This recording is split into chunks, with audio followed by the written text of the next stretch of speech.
The simulation room at Naval Air Station, fallen smelled like recycled air and ambition. 4 recruits stood in a loose semicircle around the woman in the corner, their flight suits still creased from the package, their shoulders squared with the kind of confidence that comes from never having been tested. She sat on a metal folding chair, her own suit faded in all the places that mattered, the fabric worn thin at the elbows and knees. Her name tape read Kestrel in block letters that had seen better days. The recruits didn't know her real name was Lieutenant Nadia Volkov, and they didn't care. What they saw was someone small, someone quiet, someone who'd been assigned to their training squadron without fanfare or introduction. The tallest recruit, a former college linebacker named Morrison, leaned against the wall with his arms crossed. "So you're supposed to teach us something." His tone carried the weight of doubt, the kind that comes easy when you've never watched someone die. Kestrel didn't look up from the flight manual in her lap, her finger tracing a line of text about high-altitude oxygen systems. The fluorescent lights overhead buzzed like angry hornets. Another recruit, Patterson, exchanged a glance with Morrison, then stepped forward. "We heard you flew transports. That true?" Now she looked up. Her eyes were the color of winter sky, pale and unreadable. "Among other things." Her accent carried traces of something Eastern European, softened by years of American military cadence. The third recruit, Williams, couldn't hide his smirk. "Among other things. That's what they all say when they've been riding a desk." The fourth recruit said nothing, but his posture spoke volumes. Weight shifted back, arms loose, the stance of someone waiting for entertainment. Kestrel closed the manual with a soft thump that somehow cut through the room's ambient noise. She stood slowly, methodically, like someone checking their body for damage after a long flight. 5'4" in boots, 130 pounds soaking wet. The kind of frame that made people underestimate the tensile strength of compact muscle and efficient movement. 45 seconds, she said quietly. Morrison laughed. 45 seconds for what? She walked toward the simulation pods lined against the far wall, each one $1 million cocoon designed to break confident pilots into humble students. "For you to understand why they brought me here." Her hand moved to the pod's access panel, fingers dancing across the touchscreen with the fluid certainty of someone who'd done this 1,000 times in 100 different aircraft. The simulation parameters began loading: threat environment, weather conditions, aircraft specifications. Patterson stepped closer, reading over her shoulder. His face went pale. The scenario she'd selected wasn't from the standard training curriculum. It was pulled from classified mission archives, the kind of thing that required special authorization just to view. Morrison's smirk faded. "That's a DEVGRU profile. You can't." 40 seconds, Kestrel said, climbing into the pod. The canopy sealed with a hydraulic hiss that sounded like a breath being held. Inside the pod, Kestrel's hands moved with mechanical precision, strapping in, adjusting the seat, calibrating the heads-up display. The recruits gathered around the external monitors, their earlier bravado evaporating like morning fog under tactical sunlight. The simulation initialized with the cold efficiency of a guillotine blade. She was flying an MH-6 Little Bird, the kind of aircraft that Navy SEALs loved and sensible people feared: a flying motorcycle with rotors, all speed and exposure and nowhere to hide. The mission parameters scrolled across the top of the monitor. Hostile territory, 3-building compound, extract 1 package, multiple enemy combatants, limited ammunition, no backup. The kind of scenario designed to teach humility through failure. Williams leaned toward the monitor. "She's going to abort in 30 seconds. But Kestrel's Little Bird was already moving, hugging the digital terrain at 15 feet, rotors screaming through a mountain valley rendered in perfect topographical detail. The flight computer painted threats in red: anti-aircraft emplacements, enemy patrol routes, surveillance zones. She flew between them like water flowing through cracks, her movements economical, her breathing steady and audible through the pod's external speakers. The recruits had gone silent. Morrison's arms had uncrossed. Patterson was leaning forward now, one hand braced against the monitor stand. On screen, Kestrel's aircraft screamed around a ridgeline and dropped into the target valley. Tracer fire immediately lit up the simulation, green lines of death crisscrossing the airspace. Standard procedure called for evasive maneuvers for gaining altitude and reassessing. She dove lower. "Jesus Christ," Morrison whispered. The little bird skimmed the compound walls at 40 knots, rotors nearly clipping the digital concrete. Her right hand moved in micro-adjustments, compensating for simulated wind shear and weapons backblast. Her left hand never left the collective. She put the aircraft into a hover that would have made a test pilot weep stable, controlled, precisely 3 feet above the compound's central courtyard, while enemy fire converged from 4 directions. The package appeared on screen, a SEAL operator carrying another wounded teammate. Kestrel's voice came through clear and cold. 30 seconds to extract, make it count. The simulated SEAL team loaded with practiced efficiency, but the enemy wasn't simulating mercy. An RPG streaked across the screen. Standard evasion would mean abandoning the hover, leaving the package exposed. Kestrel rotated the aircraft 15 degrees, presenting the armored belly to the threat. The impact shook the pod. Damage warning screamed. She ignored them, holding the hover until the last operator was aboard, then pulled pitch so aggressively that the simulation's physics engine struggled to keep up. The little bird clawed for altitude, trailing smoke, alarms shrieking, enemy fire following like angry hornets. Kestrel's breathing never changed rhythm. She threaded the damaged aircraft through the same mountain valley in reverse, flying with one engine running rough and hydraulics failing, compensating for the wounded bird's tendency to yaw left by applying constant right pedal. Her calf would be screaming by now in real life. In the simulation, she just kept flying. Williams had stopped smirking. Patterson's mouth hung open. Morrison had stepped close enough to the monitor that his nose nearly touched the screen.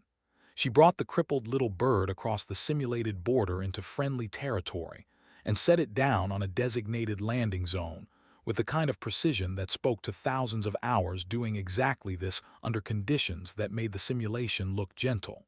The canopy opened. Kestrel unbuckled with the same methodical efficiency she'd used to strap in. The recruits stared at her like they were seeing her for the first time, which in a way they were.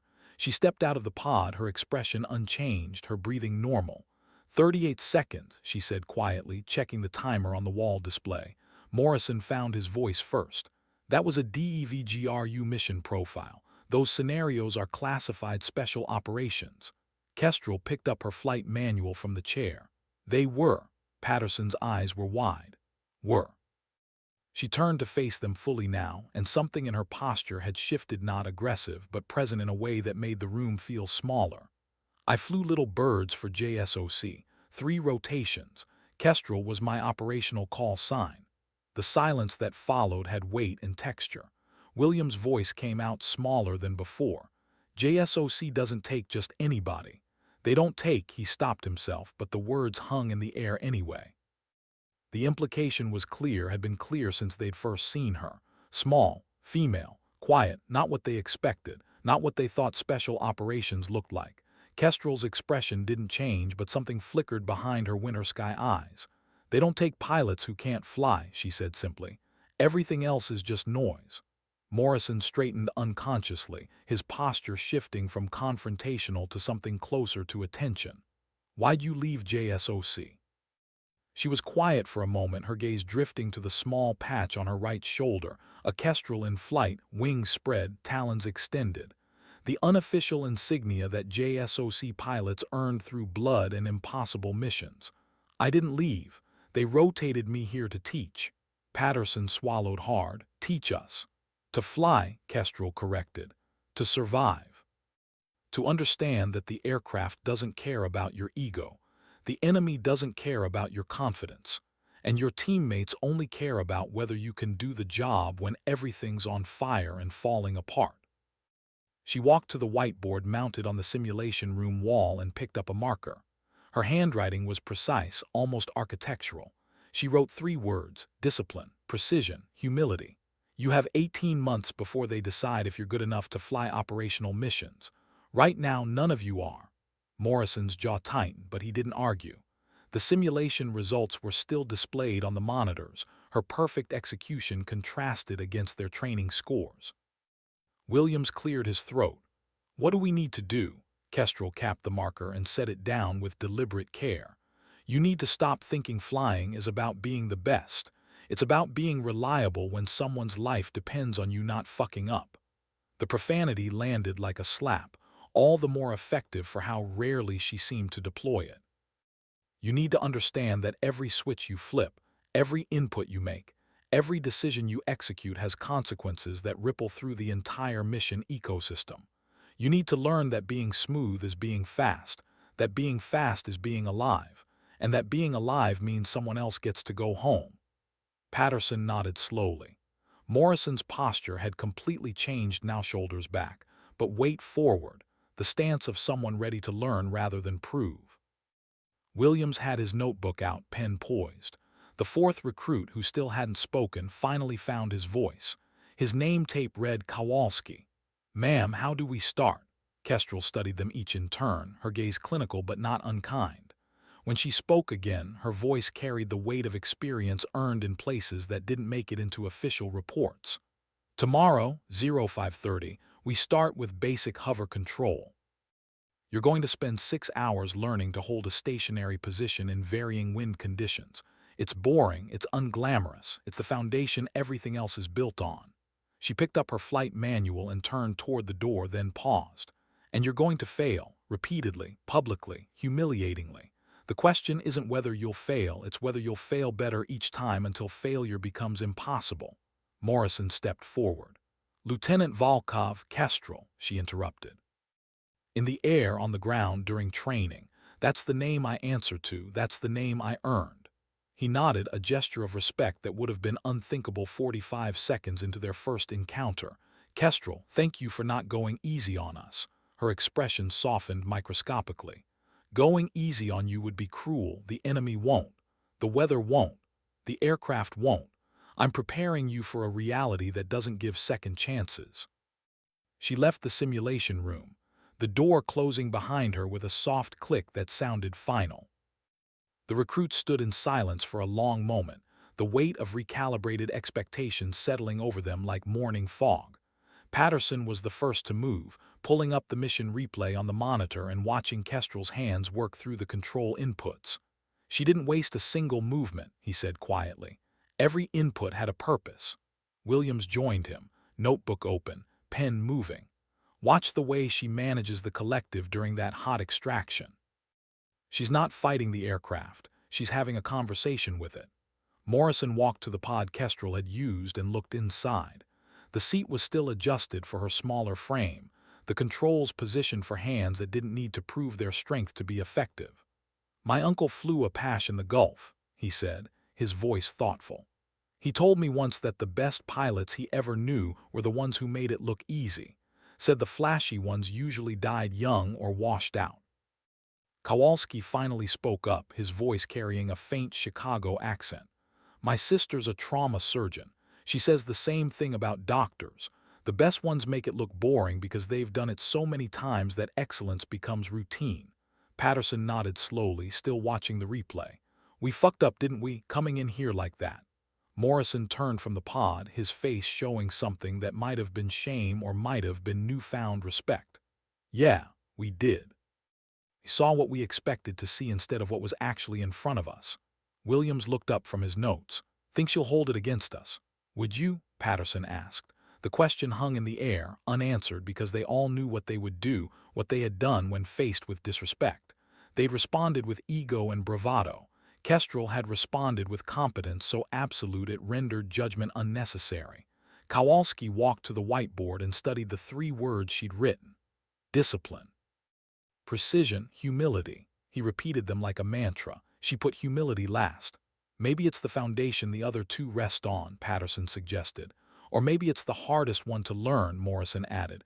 Williams closed his notebook with a decisive snap. "Tomorrow, 0530, I'm setting 3 alarms."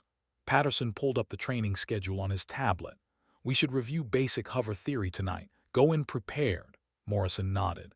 "Agreed, and we should probably apologize." "Properly?" Kowalski raised an eyebrow. "Think she wants an apology?" "No," Morrison said slowly. but we should give one anyway, not because she needs it, but because we need to acknowledge that we were wrong. The four of them filed out of the simulation room, their earlier swagger replaced by something harder to define, not quite fear, not quite respect, but rather the beginning of understanding that they were in the presence of something rare.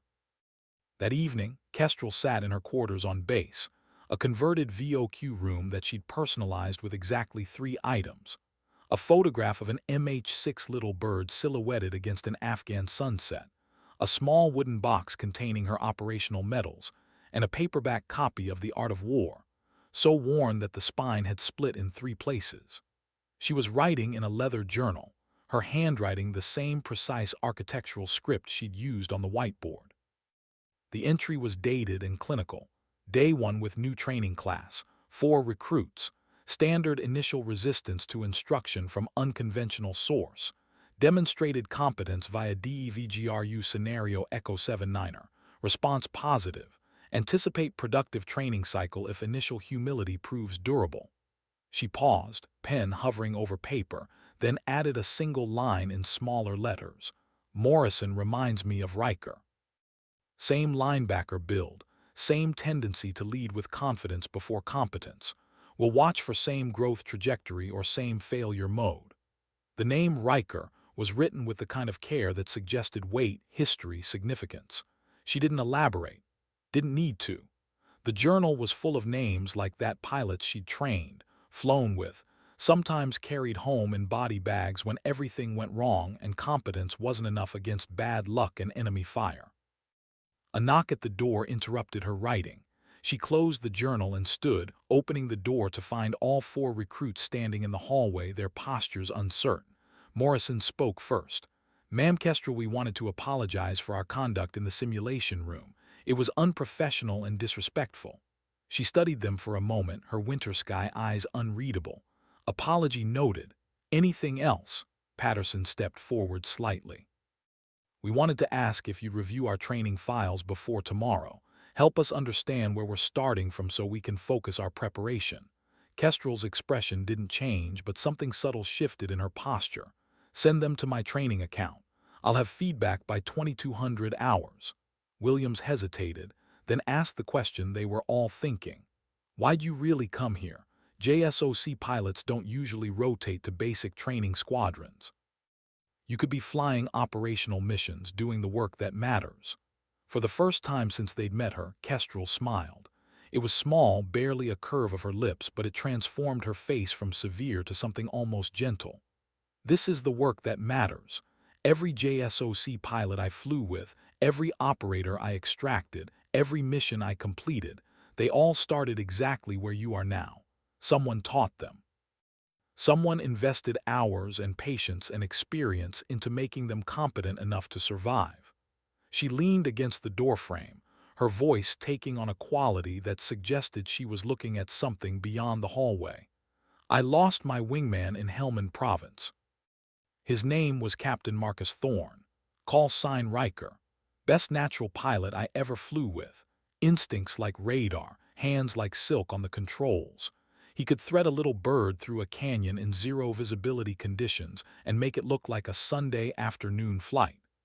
The recruits had gone still, sensing they were being given something rare and valuable, a glimpse behind the operational curtain into the human cost of the job they were training for. Riker died because his instructor at basic flight school let him develop bad habits, small things, little shortcuts that worked fine in training but became failure modes under combat stress. He survived 4 deployments, 73 combat missions, but on number 74, one of those bad habits finally killed him. Kestrel's voice remained steady, clinical, but her eyes had taken on a distant quality. "He overtorqued the engine during an evasive maneuver because his instructor never properly stressed the importance of smooth collective inputs under stress. The engine failed. He was too low to auto-rotate. The crash killed him and wounded 2 operators he was extracting." Morrison's face had gone pale. Patterson was staring at the floor. Williams had unconsciously come to attention. Kowalski's hands were clenched at his sides. "I'm here," Kestrel continued, "because teaching you properly, teaching you to fail better until failure becomes impossible, Means that maybe the pilots you fly with won't make the mistakes that got Riker killed. Maybe the operators depending on you will all come home. Maybe the instructors you become will pass on discipline and precision and humility instead of ego and shortcuts and false confidence. She straightened from the doorframe. That's why I'm here. That's why this work matters. Any other questions? Morrison shook his head. No, ma'am, Kestrel, thank you, she nodded once, a gesture of acknowledgement and dismissal. 0530, bring coffee, it's going to be a long day. The door closed, leaving the four recruits in the hallway. They walked back to their own quarters in silence, the weight of what they just learned settling over them like unexpected responsibility. Patterson broke the silence first. We need to be perfect tomorrow. We need to be precise, Williams corrected. Perfect is ego. Precise is discipline. Morrison nodded slowly. And we need to be humble enough to accept failure as data instead of defeat. Kowalski pulled out his phone and set his alarm. 0500. I want to be there early. The others followed suit, their earlier bravado replaced by something harder and more durable, the beginning of professional respect, the foundation of competence, the first stirrings of understanding that being good enough to survive required being better than they'd ever imagined. 0530 came early and cold. The Nevada desert hadn't warmed yet, the pre-dawn darkness absolute except for the runway lights cutting geometric patterns through the dark.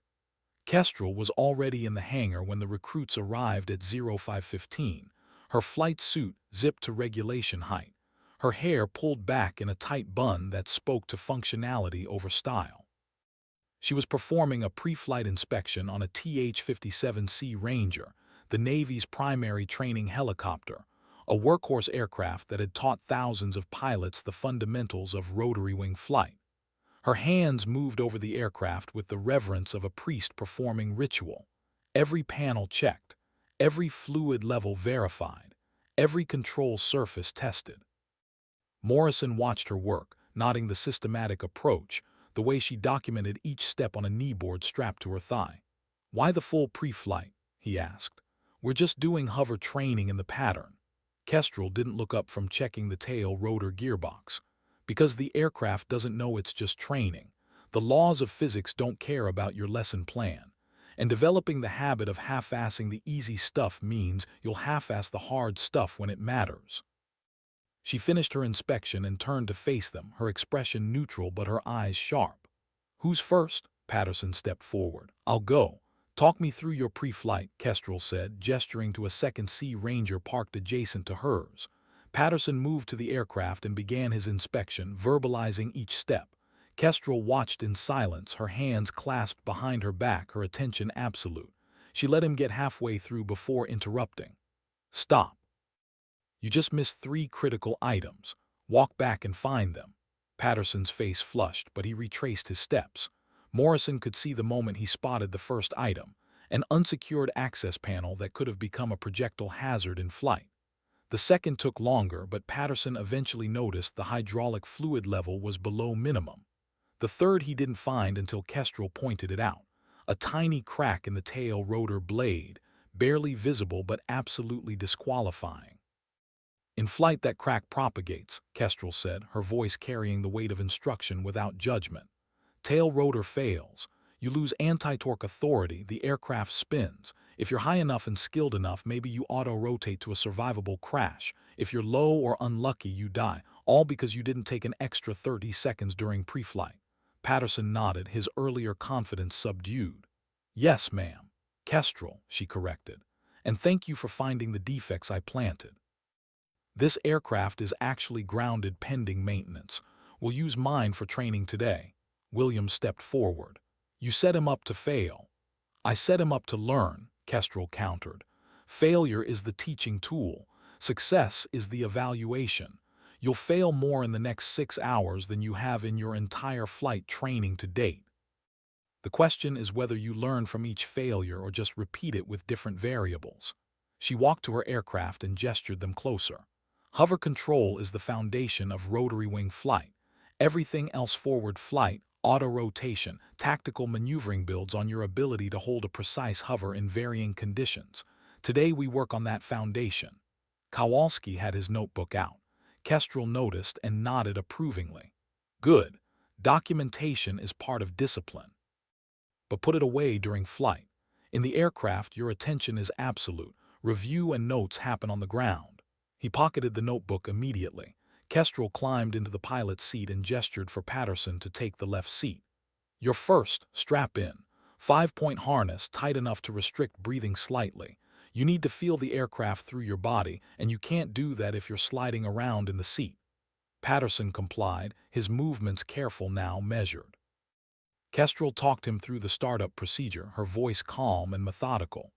Aviation is a series of checklists executed perfectly, every time, without exception. The checklist is written in blood. Every item is there because someone died when it was skipped. The engine spooled up with the characteristic whine of a turbine coming to life. Rotor blades began turning, slowly at first, then building to operational RPM. The aircraft trembled slightly, eager to fly, held to earth only by collective position and pilot intent. Ground hover, Kestrel said, 2 feet AGL. Hold position over that painted reference mark for 60 seconds. Begin when ready. Patterson pulled collective too fast and the aircraft jumped upward. He overcorrected, dropping back down hard enough to make the skids compress.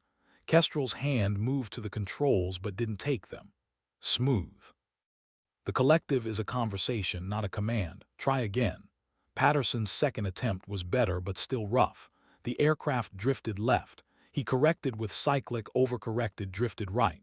His feet were tense on the pedals, fighting the aircraft instead of dancing with it. Breathe, Kestrel said quietly. Your body tension translates directly to control input. Relax your grip. The controls are extensions of your intention, not tools you force into submission.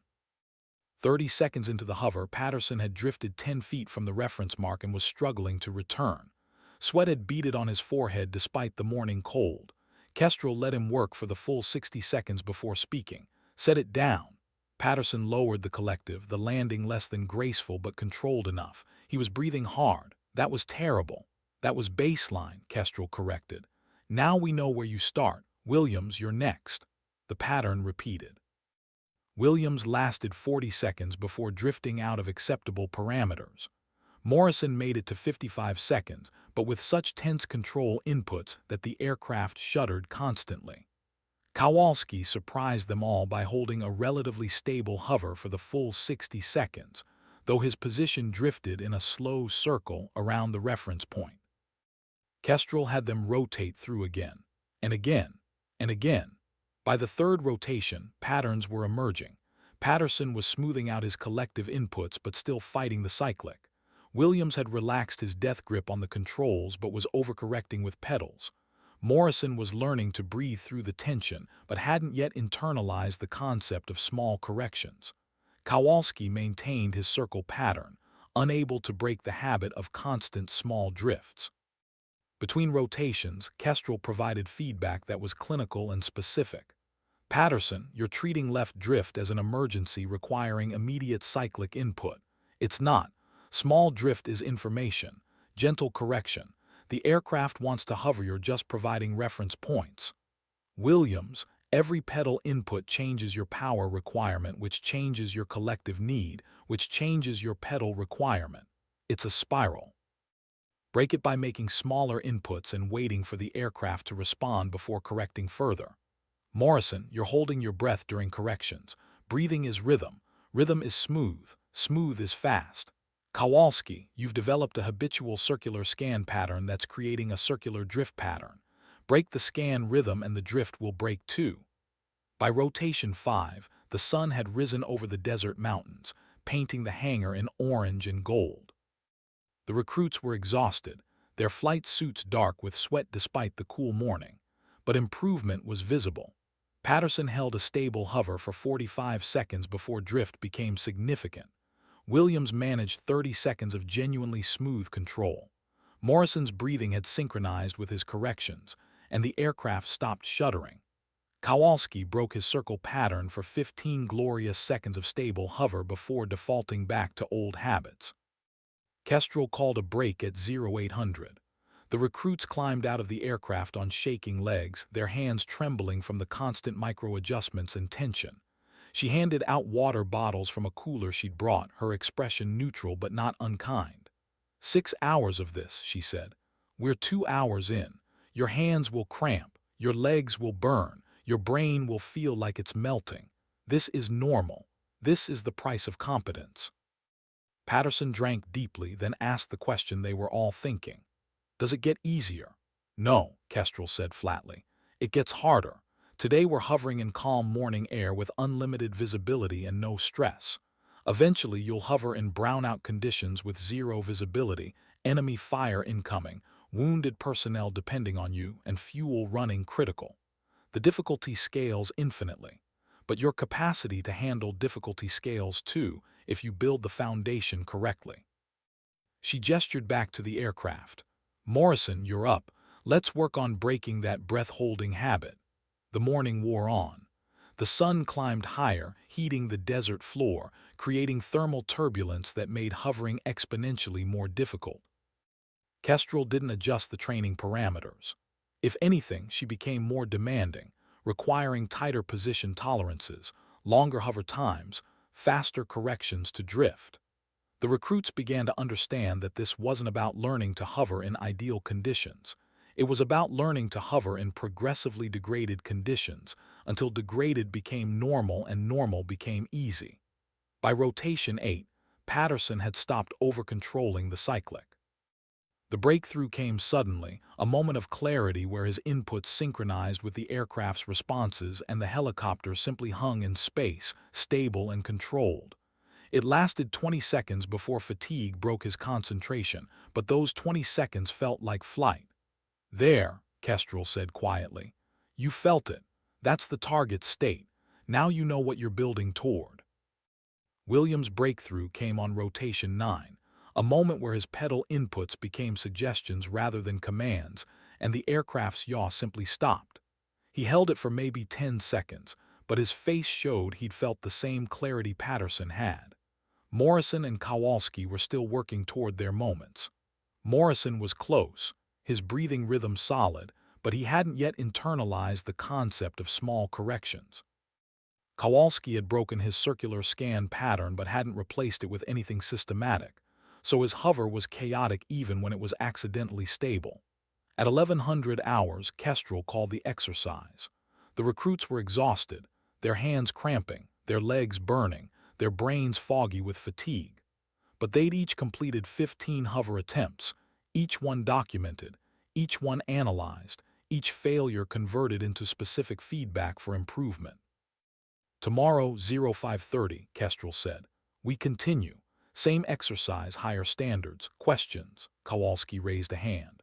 How long did it take you to master basic hover? Kestrel's expression didn't change, but something flickered behind her eyes. I don't know that I've mastered it. I've gotten competent enough that I don't actively think about it anymore, but every flight teaches me something new. Mastery is a horizon. You can move toward it infinitely without reaching it. She paused, then added, but to answer the spirit of your question, it took me about 40 hours of dedicated practice before hover became automatic instead of active. You've completed 2 hours. You have 38 to go before you're where I started advanced training. The weight of that settled over them. Morrison looked at his hands, still trembling slightly. 38 hours. Minimum, Kestrel clarified. That's if you practice with discipline and precision and humility. If you practice with ego or shortcuts or false confidence, you'll build bad habits that'll take twice as long to unlearn. Patterson stood straighter despite his fatigue. We'll practice with discipline. Kestrel nodded once. Dismissed. Review today's flight videos tonight. Document what you did wrong. Document what you did right. Document what you'll do differently tomorrow. See you at 0530. The recruits headed for the showers, their bodies exhausted but their minds buzzing with newfound understanding. That evening they gathered in the squadron ready room with tablets and notebooks, reviewing flight video footage. The cameras mounted on the training aircraft had captured everything, every input, every correction, every moment of breakthrough and failure. Patterson pulled up his first hover attempt and winced at the aggressive control movements. I look like I'm fighting the aircraft. You were, Williams said, not unkindly. He pulled up his own footage. I wasn't much better. Look at my pedal inputs. I'm stomping on them like I'm trying to kill a spider. Morrison isolated a segment where his hover had been surprisingly stable. Here, for about 5 seconds I stopped forcing it. The aircraft just hung there. Kowalski nodded, making notes. That's what Kestrel meant by conversation versus command. In that 5-second window you were suggesting instead of demanding. They worked through the footage systematically, building a collective understanding of what worked and what didn't. Patterns emerged. The moments of stability all shared common characteristics: smooth inputs, relaxed grip pressure, steady breathing, small corrections. The moments of instability showed the opposite: jerky movements, white-knuckle grip, held breath over correction spirals. Williams pulled up footage of Kestrel's demonstration hover from the previous day. Watch her hands. She's barely moving. We're making control inputs measured in inches. She's working in millimeters. They watched in silence as Kestrel held a rock-solid hover in conditions that would have challenged their best attempts. Her hands rested lightly on the controls, making adjustments so small they were almost invisible. Her breathing was steady and visible through the slight rise and fall of her shoulders. Her scan pattern was systematic: instruments, horizon, reference point, instruments, repeat. "It looks easy when she does it," Morrison said quietly. "Because she's made it automatic," Kowalski replied. 38 hours minimum. We're not even 5% of the way there. Patterson closed his tablet and leaned back. "So we grind 2 hours a day for the next 6 weeks. By the end, we'll be competent enough to start learning the hard stuff." Williams laughed, but it was friendly rather than dismissive. "This is the foundation. The hard stuff builds on this. I can't even imagine what the hard stuff looks like." Morrison could. He pulled up a video file he'd found in the training archive, a documentary about JSOC operations in Afghanistan.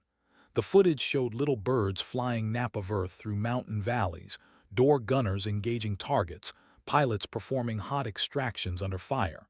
That's the hard stuff. That's what Kestrel did for 3 rotations. They watched in silence. The aircraft in the footage moved with impossible grace through impossible situations. The pilots made it look easy because they'd built their foundation so thoroughly that emergency became routine and routine became boring. "She flew 73 combat missions," Patterson said quietly. "Probably more. 73 is just what's documented." Williams nodded. "And she's here teaching us to hover because she lost her wingman to bad fundamentals." Morrison shut down the video. "We don't waste this. We don't waste her time or her experience or the second chance we're getting to build the right foundation." Kowalski stood, gathering his notes. 0530, "I'm going to bed early so I'm sharp tomorrow." The others followed suit. Before they separated for their quarters, Patterson stopped them. "Hey, we started this wrong. We came in with ego and we got humbled. But we're getting a second chance to start right. Let's not fuck it up." Morrison extended his hand. Patterson took it. Williams and Kowalski added theirs. For a moment, 4 recruits who'd been strangers 48 hours ago stood in a circle, united by shared failure and the beginning of shared purpose. 0530, Morrison said. "Discipline, precision, humility." They dispersed. In her quarters, Kestrel was writing in her journal again. Day 2, hover fundamental. Patterson achieving moments of clarity. Williams breaking tension habits. Morrison internalizing rhythm. Kowalski still building systematic scan patterns. Overall progress within expected parameters. No Riker pattern warning signs yet.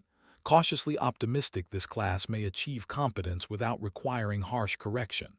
She paused, then added a note in smaller script. "Received email from JSOC Command. They want me back for upcoming operation in 6 months. Declined." These 4 need the full training cycle.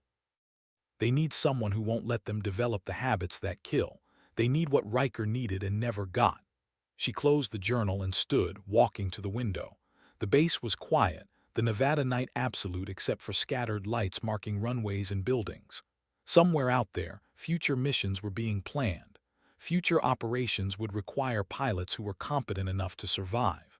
She was building those pilots, 1 brutal hour of hover training at a time.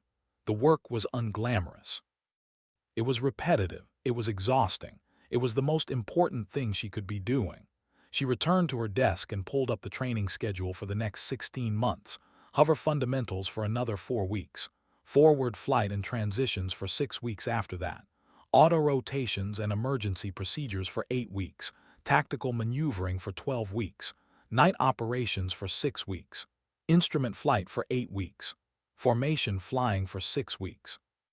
Combat scenarios for the final 12 weeks, 78 weeks total, 18 months of grinding, failing, learning, improving, 18 months of building foundations so thoroughly that they became invisible under the advanced skills constructed on top of them, 18 months of trying to prevent another Riker.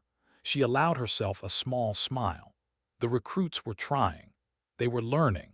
They were building discipline and precision and humility.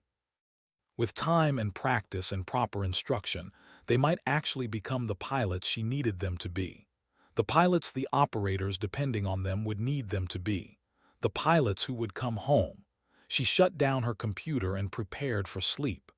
0530 came early, and tomorrow the work continued. Week 2 brought wind.